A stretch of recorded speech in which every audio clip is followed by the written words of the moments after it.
കുവൈത്തിൽ തൊഴിലാളികൾക്ക് മാസശമ്പളം നൽകാതിരുന്നാൽ കർശന നടപടി. തൊഴിൽ നിയമ ലംഘനത്തെയും കരാർ ലംഘനത്തെയും നേരിടാൻ ശക്തമായ നടപടി സ്വീകരിക്കുമെന്ന് അധികൃതർ വ്യക്തമാക്കി.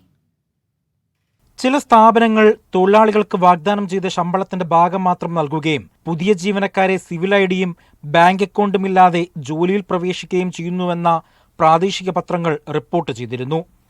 തൊഴിൽ നിയമപ്രകാരം ഇത്തരം പ്രവൃത്തികൾ നിയമലംഘനമാണെന്നും തൊഴിൽദാതാക്കൾക്കെതിരെ നിയമ നടപടി സ്വീകരിക്കുമെന്നും public authority four man power അറിയിച്ചു. ശമ്പളം ലഭിക്കാത്തവരും കരാർ ലംഘനവും നേരിടുന്നവർ അടുത്തുള്ള PAM ഓഫീസിൽ പരാതി സമർപ്പിക്കണമെന്ന് അധികൃതർ നിർദ്ദേശിച്ചു.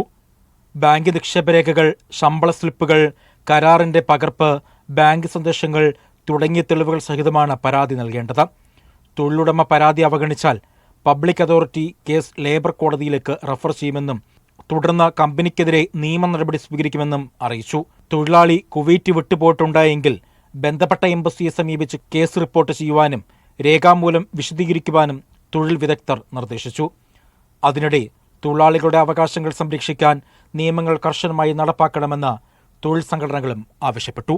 Media 1 Kuwait city.